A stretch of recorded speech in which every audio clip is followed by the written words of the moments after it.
Shalom peuple de Dieu, Euh, merci pour ce énième numéro. Le Seigneur m'a mis en tête un message que j'aimerais partager avec vous en ce moment.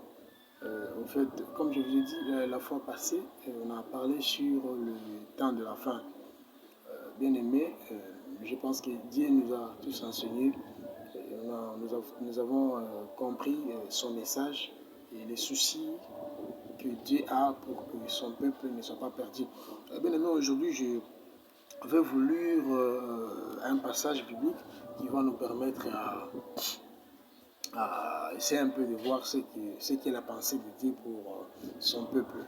Alors, nous allons lire dans le livre de Luc, chapitre 19, versets 1 à 10. C'est un peu long, mais prêtez-moi vos oreilles et puis vous ne serez pas déçus parce que c'est Dieu qui nous parle et ce n'est pas moi. Alors, nous lisons le nom du Seigneur. Jésus étant entré dans Jéricho, traversait la ville, et voici un homme riche appelé Zachée, chef des publicains, cherchait à voir qui était Jésus. Mais il ne pouvait y parvenir à cause de la foule, car il était de petite taille. Il courait en avant et montant sur un sycomore pour le voir, parce qu'il devait passer par là. Lorsque Jésus fut arrivé à cet endroit, il leva les yeux et lui dit, « Zachée, hâte-toi de descendre, car il faut que je demeure aujourd'hui dans ta maison. » Zachée se hâta de descendre et le reçut avec joie.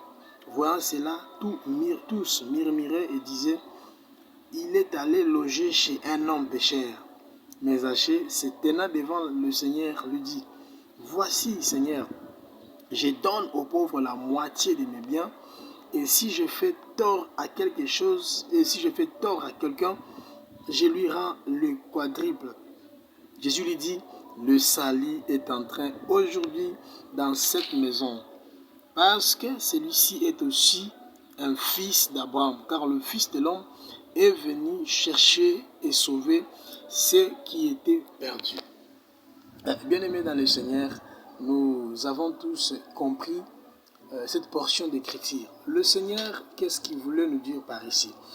Je pense que le thème ou le petit titre, c'est pas vraiment un thème, mais juste l'introduction. Le titre pour notre prédication aujourd'hui, ça se nomme le salut. C'est quoi le salut, bien-aimé? Le salut pour Dieu, c'est il faut bien noter, depuis que l'homme a péché dans le jardin d'Éden, la pensée de Dieu, c'était de chercher une manière pour transformer l'homme. Parce que la promesse de Dieu dans le jardin d'Éden, c'était pour que l'homme puisse vivre éternellement.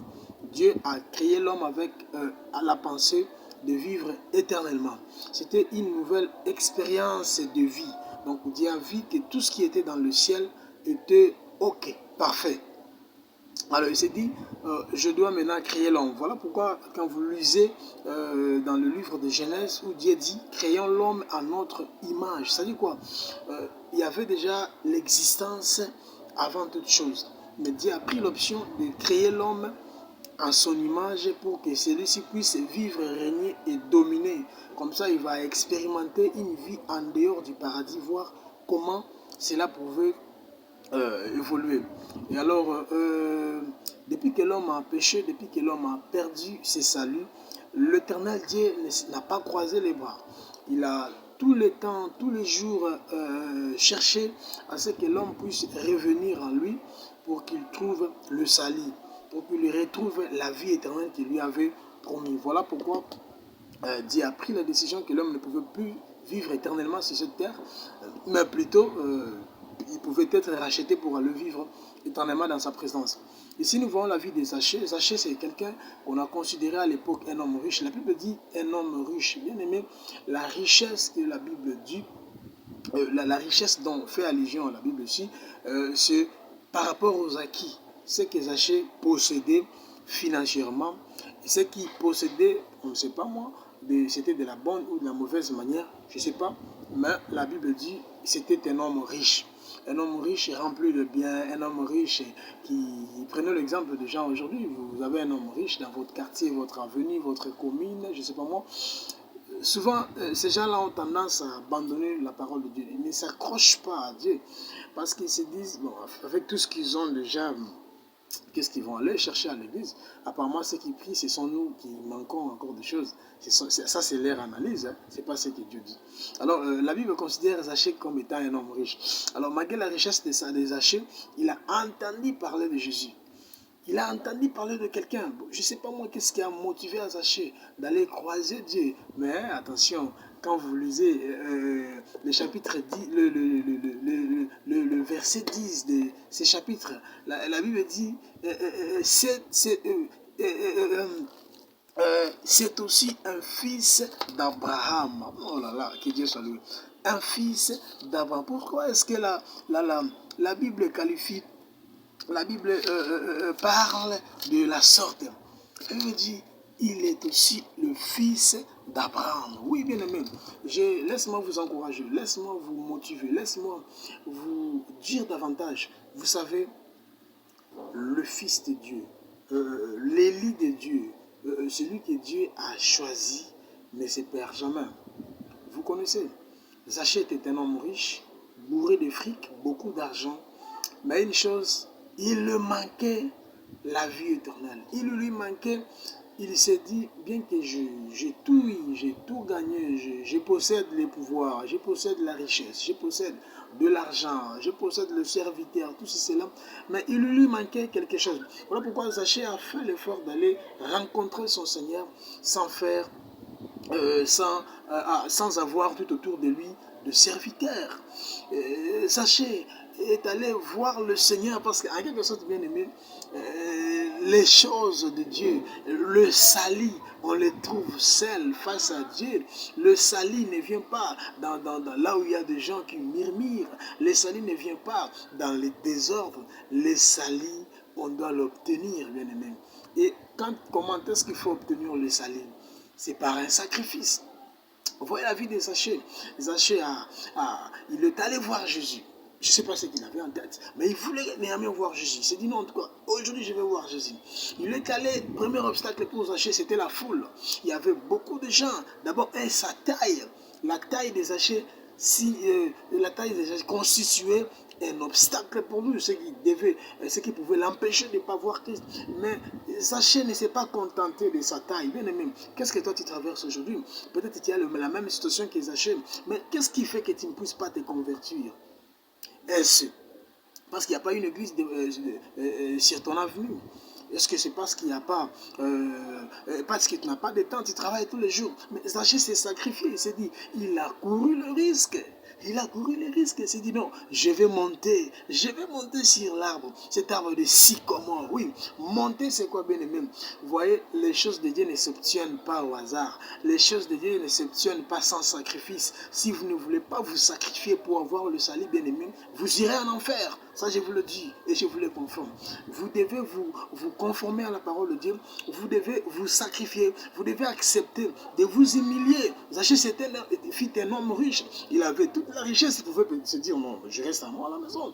Je peux simplement inviter Jésus qui vienne chez moi. Peut-être que c'est la même chose que vous. Vous êtes là parce que vous avez de l'argent, parce que vous avez une belle vie. Vous dites non, je vais inviter l'homme de Dieu venir prier à la maison. Moi, je ne peux pas aller chez lui à la maison. Bien aimé, je ne peux pas aller chez lui à l'église. Bien aimé, voyez un peu la vie de Zachée. Zachée m'a étiqué, il m'a enseigné quelque chose. C'est que c'est l'humilité. Un homme qui veut obtenir les salut, l'homme qui veut avoir la vie éternelle, doit avoir l'humilité en lui. Car il est écrit dans la Bible, Dieu fait grâce aux humbles. Il élève ceux qui sont humbles et il abaisse ceux qui sont arrogants, ceux qui aiment se faire voir. Bien aimé, Zachée s'est humilié ici. Il n'a pas regardé l'apparence, il n'a pas regardé l'entourage, il n'a pas vu ni à gauche ni à droite, il ne s'est pas laissé par la distraction du peuple, par le parole, le mot. Parce qu'il y avait peut-être des gens à côté de lui qui se disaient, toi le républicain, toi tu es ceci, tu es cela, tu es cela. C'est ça. Zachée a dit non, moi je dois rencontrer cet homme de Jésus. Je pense qu'il y a quelque chose qui doit m'accorder aujourd'hui. Et chose faite, quand Zachée est monté sur l'arbre, pourquoi est-ce que Jésus n'a pas vu tous les gens qui étaient tout autour de lui? Pourquoi est-ce qu'il n'a pas appelé d'autres personnes? Il ne les a pas appelés parce que certainement ce n'était pas leur jour. Mais il a croisé Zachée. Il a vu les sacrifices que cet homme a fait. Il a dit non, toi Zachée, descends, hâte-toi de descendre. Car aujourd'hui, je serai chez toi. Oui, c'est ça la promesse que Dieu a faite à Zachée. Et Zachée a entendu, il a au même instant entendu exécuter la parole de Christ. Bien aimé, c'est comme toi qui es devant maintenant ton téléphone, je ne sais pas moi si tu me regardes où, dans quel moyen, quelle condition, je ne sais pas bien aimé, mais c'est peut-être ton appel. Christ t'appelle, il te dit, descends c'est quoi? Tu es monté dans ta vie, tu as pris de l'élan, tu as pris de l'envol, tu évolues, soit dans l'impudicité, je ne sais pas moi, tu évolues dans le mensonge, tu évolues dans le banditisme, je ne sais pas moi, je ne suis pas venu te condamner, mais juste t'enseigner la bonne voie, parce que nous devons nous convertir, nous devons accepter le salut qui est venu avec Jésus-Christ. Nous devons croire en lui, mettre sa parole en application pour ne pas perdre la vie éternelle, bien-aimé. Zachée a exécuté, il est allé chez lui à la maison. Nous allons repérer quelques points, quelques petits points. Dans ces passages, nous avons le premier point, il y a la richesse. La richesse, c'est quoi? La richesse constituait un obstacle pour la vie. Ça pouvait constituer un obstacle pour la vie de Zachée. Mais il n'a pas regardé la richesse. Il s'est fait un homme pauvre devant celui qui avait la richesse éternelle. La vision, Dieu a vu, Zachée a entendu, il a exécuté, mais Dieu a vu les sacrifices de cet homme et Dieu a exaucé sa prière. Il y a la foule bien-aimée, peut-être là où tu es, il y a tout autour de toi des gens qui parlent un mal, il y a des commentaires, il y a même le diable qui te souffle à l'oreille, il y a des gens qui murmurent. Bien-aimé, ne regarde pas la foule, parce que si tu te mets à regarder la foule, si tu te mets à voir ceux qui sont autour de toi, si tu te mets à entendre ce qui sort de la foule, bien-aimé, tu n'iras pas loin avec ta foi. Ferme tes yeux, rends-toi aveugle, rends-toi sourd, rends-toi muet, monte sur un arbre, sacrifie-toi bien-aimé, donne-toi l'effort afin que Christ puisse te racheter. Il y a aussi la taille bien-aimé, la taille des Zachée, je dis au préambule, constitue un obstacle. Mais Zachée n'a pas vu cela, Zachée ne s'est pas laissé vaincre par là. Sa taille, il a plutôt vaincu ce qui était obstacle et voilà, il a retrouvé le salut. Il y a le fait de courir, bien aimé. Quand vous marchez, la marche, le chrétien, nous devons courir, bien aimé. Il faut courir. Quand vous courez, ne prenez pas l'habitude de toujours abandonner. Si vous tombez, bien aimé, courez davantage afin de retrouver la vie éternelle. Monter, bien-aimé, je l'avais déjà dit. Zachée est monté, il est monté sur un arbre, il a posé un sacrifice et Dieu a vu ces sacrifices, il a restitué, il a accordé le salut à Zachée. Il y a aussi le fait de demeurer, bien-aimé. Quand tu acceptes Christ, quand tu es sur la voie de Christ, tu dois demeurer dans sa présence. Ne te laisse pas emporté par des choses qui se passent actuellement. Il y a des gens qui apportent des témoignages, ils disent n'importe quoi. Bien-aimé, ne demeurez pas au milieu de ceux qui peuvent nuire à votre vie, à votre foi. Ne cherchez pas à ce que l'apostasie puisse vous arriver, bien-aimé. Appliquez plutôt la foi en lisant la parole de Dieu et c'est là vous verrez le résultat, bien aimé. Il y a aussi le fait de donner. Quand quelqu'un accepte Christ, qu'est-ce qu'il faut? Il y avait un homme riche qui a croisé Jésus. Il a dit, Maître, que devons-nous faire pour avoir la vie éternelle?